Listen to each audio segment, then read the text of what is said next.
Today in the news, we got a lot of GPUs, hypocritical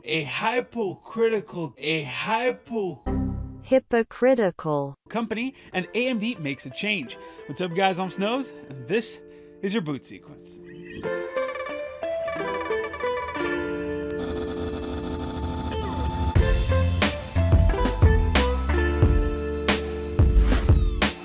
Let's get started with NVIDIA. So how long has it been since they first released the 30 series of cards? It started in September, I believe, so that's what, 8 or maybe 7 months?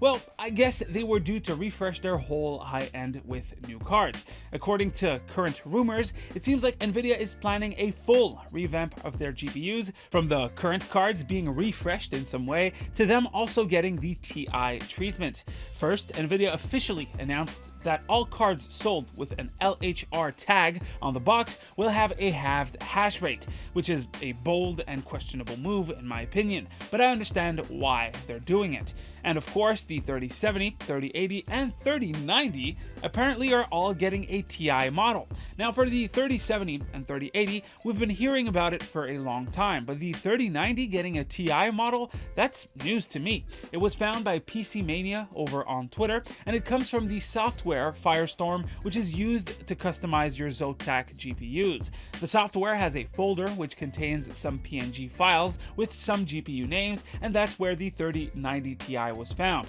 Now, it could be just a placeholder, but is it? Personally, I think so. In GA102, which is the chip that the 3090 is based on, there's so little left to upgrade. There's only, what, 2 more SMs to unlock for a total of 256 extra CUDA cores, which is, by the way, just a 2.5% increase. And in terms of memory, I think the 3090 has enough at 24 gigabytes of GDDR6X. As for the 3070 Ti and 3080 Ti, well, we've been hearing about them for a while now, so they're definitely coming. According to WCCF Tech, the 3080 Ti is coming on June 3rd, with the 3070 Ti coming out a week later on June 10th. That's in a couple of weeks, and with that time frame, that would mean that they are getting announced at Computex 2021. Oh, and by the way, and this is such a hypocritical move. You know that whole light hash rate thing from NVIDIA? You know, NVIDIA's way of saying GeForce RTX 3000 GPUs are only for gamers and gaming, so we're cutting the hash rate in half. It's a great plan in my opinion. But did you know that NVIDIA has no plans on introducing this LHR thing into their Founders Edition GPUs? Yeah, I mean, talk about putting your money where your mouth is. Actually, the opposite of that. Also, in GPU news, we got Intel. We all know that the company is coming out with their own designs for a desktop class card this year, and we of course heard about most of the specs, but we didn't know how many were planned. Well, according to a recent leak from Igor's lab, we now know that Intel plans 5 different SKUs, or GPUs. This information comes from an internal Intel slide given to Igor, which displays 5 SKUs on 2 different packages.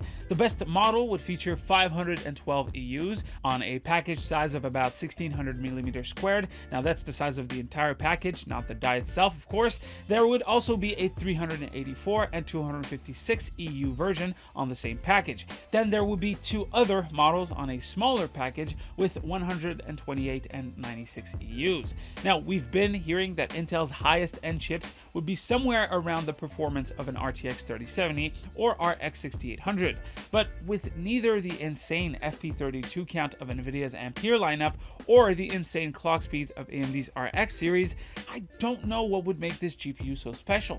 With the information and the performance numbers available on DG1, it seems to me like Intel's GPU will most likely be around or under an RTX 3060 Ti, but once again, we don't have the full picture just yet. And of course, we can't talk about NVIDIA and Intel without some sweet AMD. Spotted in the wild is what looks like a Navi 23 based RX 6600 XT. If this is the full fat Navi 23 card, then we can expect up to 32 compute units, 8 GB of GDDR6, and an infinity cache of 32 MB, which is significantly lower than Navi 22. If we look at this specific photo, it looks like this is an OEM card, given there's an HP naming right here and a square-like Omen logo. Let's just hope that AMD doesn't lock this GPU to OEMs only.